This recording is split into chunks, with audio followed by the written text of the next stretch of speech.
साथ political expert भी लगातार जुड़े हुए हैं, आलोक द्विवेदी जी।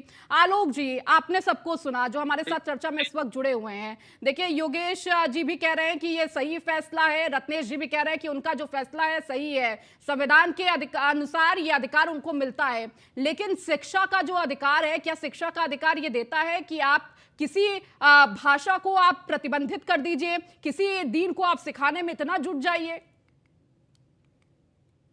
देखिए, मैं तो कहूंगा कि दारुल उलेमा का जो फरमान है ये जी। पूर्णतः जो है गलत है।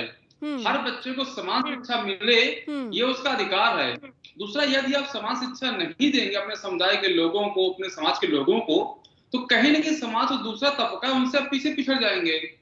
आजादी के 75 वर्षों बाद भी जितनी भी सरकारें अभी तक बनी पिछले 75 वर्षों में, जी। सभी के फोकस में केंद्र बिंदु में हमेशा मुस्लिम रहा है। लेकिन फिर भी आज के समय में सबसे ज्यादा यदि कोई अशिक्षित और गरीब समाज है तो वो मुस्लिम समाज ही है।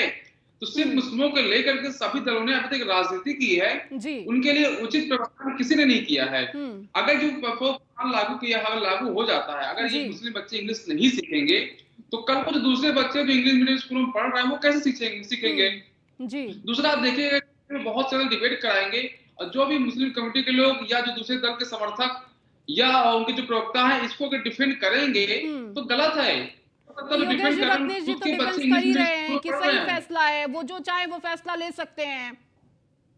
आप समझ नहीं रही है ना मैडम, आप समझना ही नहीं चाह योगेश रही जी, है। मैं ही नहीं समझ रही हूँ, आप सब कुछ समझ रहे हैं। आज आप जो फैसला सही है गलत है ये नहीं कि बस आपको बस समर्थन करना है, जो भी फैसला आ जाए ठीक है। आलोक अरे जी, आपसे मैं आगे पूछूंगी, लेकिन उससे पहले हमारे साथ जिस तरह से एजुकेशन को लेकर लगातार शिक्षा से जुड़े हुए अता रहमान जी, उनसे मैं पूछूंगी। अता रहमान जी, मेरी आवाज आप तक पहुंच रही है? हाँ, आ रही है, अभी आवाज आ रही है। अता रहमान जी, जिस तरह से ये फरमान आया है देवबंद की तरफ से कि एजुकेशन को लेकर जो दायरे बनाए गए, जो सीमाएं खींची गई, क्या वो सीमाएं ठीक है? देखिए, अभी ऑफिशियल न्यूज़ तो हमारे पास नहीं है जी। कि क्या देवबंद ने हुक्म दिया है। देखिए, एजुकेशन में तो सब कुछ आना चाहिए और हम्म। मदरसा कोई अलग नहीं है, वो भी जी। एक स्कूल है। तो जैसे बाकी मेन स्ट्रीम स्कूल्स हैं उसी तरह से मदरसा भी होना चाहिए। हम्म। लेकिन हम किसी पर थोप नहीं सकते। अगर वो किसी दूसरी स्ट्रीम पे चलना चाहते हैं और अगर स्टूडेंट्स वो उनके हिसाब से पढ़ना चाहते हैं, जी। तो ये तो डेमोक्रेसी है, कोई किसी तरह से भी एजुकेशन पर दे अता सकता है, रहमान वो जी, बस। ये तो थोपना ही जी। हुआ ना, छात्रों पर थोपना ही हुआ ना, जो वहां पर पढ़ाई कर रहे अगर हैं उन पर थोपना ही हुआ ना कि आप कोई अगर शिक्षा और नहीं थोपेंगे लेंगे। अगर आप अंग्रेजी पढ़ते, किसी स्टूडेंट्स, बच्चे के मन में इच्छा है कि मैं कंप्यूटर सीखूं, मैं अंग्रेजी सीखूं या मैं कोई और भाषा संस्कृत सीखूं, लेकिन आप वो नहीं सीख पाएंगे क्योंकि आप यहाँ देवबंद के एजुकेशन सिस्टम में पढ़ रहे हैं। वैसे मेरी इंफॉर्मेशन के हिसाब से तो देवबंद में अब तक सब पढ़ाया जाता था, कंप्यूटर भी जी। और इंग्लिश भी, और जो मेन स्ट्रीम के और भी जो सब्जेक्ट्स हैं सब पढ़ाए जाते थे। और अगर ऐसा है जी। तो ये गलत है, क्योंकि किसी को भी बेसिक एजुकेशन से वंचित कर देना, जी। महरूम कर देना, ये बिल्कुल भी मुनासिब नहीं है। हम्म।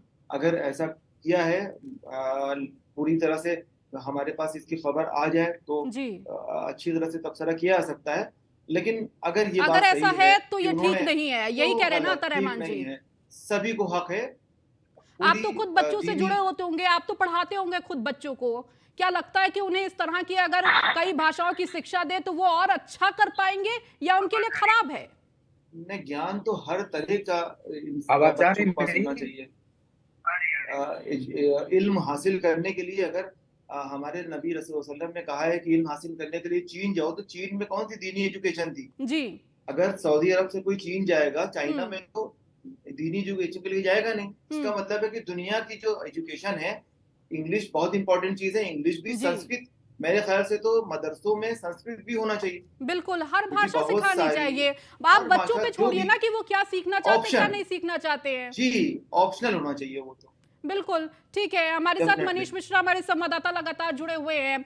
मनीष, जिस तरह से दारुल उलूम का ये फरमान सामने आया, ये कोई पहला फरमान नहीं है। इससे पहले कुछ महीनों पहले दाढ़ी अगर कटवा ली तो उसके लिए भी फरमान था, निकाल दिया स्कूल से। और अब देखिए एक और फरमान आ गया कि आप अंग्रेजी भाषा नहीं सीख सकते हैं। जहां दीन की आवश्यकता है तो दुनिया में रहने की भी तो जरूरत है, तो दुनिया में रहने के लिए कुछ तो आपको हर तरफ की शिक्षा की जरूरत है या नहीं है? मनीष मनीष मेरी आवाज आप तक पहुंच रही है?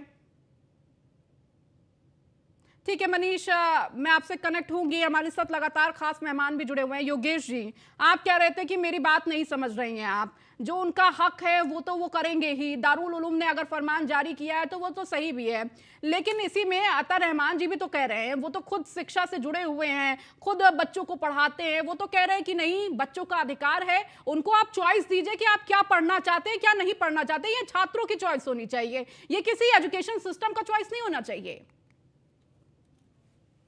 हम कह कर रहे हैं, समाजवादी पार्टी तो कह रही है ना कि बच्चों की शिक्षा के पक्षधर हम हैं जी, लेकिन तो यहाँ आप पे सीधे सीधे एक बात कह दीजिए कि ये गलत फरमान है। अरे मेरी बात सुन लीजिए जी, आज से 8 महीने पहले जब ये न्यूज आई कि हिंदी पढ़ाई जाएगी, अंग्रेजी पढ़ाई जाएगी, कंप्यूटर, तो वाह वाह योगी जी वाह, खूब चर्चा हुई। तो सिस्टम बनाया गया कि दीनी तालीम के जो सब्जेक्ट होंगे उसके अलावा हम एक अल्टरनेट टाइम देंगे कि हम आपको हिंदी, अंग्रेजी, कंप्यूटर पढ़ाएंगे। सिलेबस अपने टाइम का अपना फिक्स था, लेकिन उसके अनुसार बस उनका एक मानना है कि आप दीनी तालीम की जो हदीस है, अरबी है, फारसी है, उर्दू है, इसकी तालीम हासिल करिए और साथ में हम आपको अपने नियमानुसार पढ़ाएंगे कंप्यूटर। और तो जो बच्चे बाहर से तालीम हासिल करते थे उनके लिए केवल फरमान है कि आप क्लास बंक मत करिए, अटेंडेंस शॉर्ट मत करिए, आप उर्दू, फारसी, संस्कृत और अरबी पढ़िए, आप हदीस पढ़िए, कुरान पढ़िए। तो इसलिए बस एक आप इसको चाहे तुगलकी फरमान अब मान लीजिए, चाहे आपके न्यूज इंडिया के जो टीम होगी वो आपके ऑफिस का रेगुलेशन डिसाइड करेगी, हम नहीं डिसाइड कर सकते आपके यहाँ का। देवबंद का रेगुलेशन देवबंद के लोग ही डिसाइड करेंगे, उनके कमेटी ऑफ मैनेजमेंट डिसाइड करेगी। वो तो डिसाइड कर चुके हैं ना योगेश जी। मैं तो आपका ओपिनियन जान रही हूँ, मैं तो आपका विचार जानना चाह रही हूँ कि क्या ये विचार जो ये जो फरमान आया वो सही है या नहीं। मैं तो आपसे ये नहीं कह रही हूँ कि आप जाकर देवबंद की आप चीजें चेंज कर दीजिए, मैं तो आपका नजरिया जानना चाह रही हूँ क्या आप इस फरमान के पक्ष में है या फिर नहीं है। मैं तो साफ तौर पर आपका पक्ष जानना चाह रही हूँ। आप तो कुछ भी नहीं कर सकते, आप सिर्फ अपने विचार रख सकते हैं। हम तो यहाँ पर चर्चा करने बैठे हैं कि क्या ये सही फरमान है, क्या इस तरह के फरमान होने चाहिए शिक्षा में। देवबंद जो है उनका स्पष्टीकरण अब मैंने देखा है, स्पष्टीकरण जानने के बाद सारी चीजें क्लियर हो गई, अन्य चैनलों पे भी चीजें क्लियर हो गई हैं कि उनका स्पष्टीकरण। आज योगेश जी मैं आप पर लौटूंगी और वो स्पष्टीकरण आपसे ही लूंगी। मैं अगर हमारे पास वो स्पष्टीकरण नहीं है तो मैं आपसे ही लूंगी। अभी लौटूंगी, हमारे साथ मनीष जुड़े हुए हैं। मनीष, एक तरफ जहां पर केंद्र सरकार और राज्य सरकार ये कोशिश कर रही है कि जो मदरसे हैं उनको मुख्यधारा से जोड़ा जाए, जो शिक्षा है उन्हें टेक्निकल और ज्यादा प्रो की जाए, लेकिन उसके बावजूद जिस तरह से दारुल उलूम का ये बयान आया है, ये फरमान आया है, क्या वो रोक नहीं लगाता शिक्षा पर? देखिए निश्चित तौर से ऋतु आपको बता दूं कि जिस तरीके से एक तरफ आपने कुरान, एक तरफ एक कंप्यूटर की बात करते हैं और हमारे जितने सहयोगी हैं वो उनकी हम बात सुनते हैं, कहीं ना कहीं वो दारुल उलूम के पक्ष में बात करते हुए नजर आते हैं। पर ऋतु मैं आपके कैमरामैन से कहूंगा दिखाने की कोशिश करें, ये वो आदेश है, कहूँ महत्वपूर्ण आदेश है जो दारुल उलूम का है, जिसको लागू करने के लिए आदेश जारी किया गया था। इसका हमने एक गूगल ट्रांसलेशन किया था, उसमें निकला है ऋतु, इसमें साफ तौर से लिखा है कि प्रिय छात्रों, आप अगर दारुल उलूम के देवबंद के अध्ययन के करते समय किसी अन्य शिक्षा, अंग्रेजी आदि को अनुमति नहीं दी जाएगी। यदि कोई इसको अभ्यास करते पाया जाएगा तो उसके खिलाफ कार्रवाई की जाएगी और सुनिश्चित किया जाएगा कि आप इस अपराध में दोषी पाए गए तो आपके खिलाफ कार्रवाई की जाएगी। अपराध की श्रेणी में रखा गया है इसको। बिल्कुल, ये योगेश जी को जानना चाहिए। योगेश जी के पास स्पष्टीकरण है। दीनी तालीम के अलावा सिर्फ आप वही करना चाहेंगे। बिल्कुल मनीष, आप अपनी बात पूरी कीजिए। तो आपसे जवाब लूंगी। अभी पहले मनीष हमारे संवाददाता लगातार जुड़े हुए, पहले मैं उनसे उनकी बात पूरी करवाऊंगी। ठीक है योगेश जी, आऊंगी मैं। मनीष, ऋतु मैं योगेश जी की भी बात मैंने सुनी थी, मतलब आप दीनी तालीम अगर देना चाहते हैं तो आप वहीं तक सीमित रखेंगे।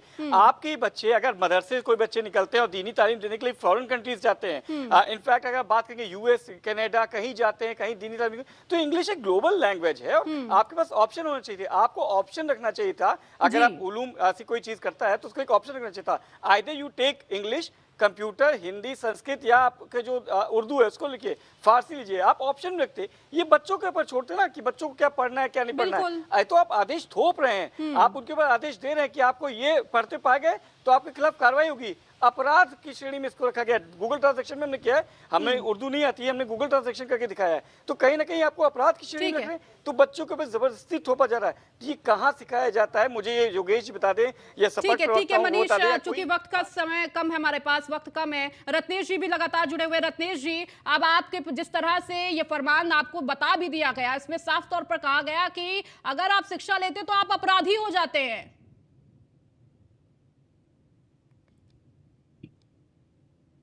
देखिए रितु जी, गूगल का ट्रांसलेशन जो होता है एकदम करेक्ट नहीं होता। गूगल का ट्रांसलेशन सही नहीं, फरमान सही नहीं, हमारी जो चर्चा है वो सही नहीं, लेकिन आपका जो विचार है वो सही है। सुनेंगे तो सुने, इतना बौखला करेंगे।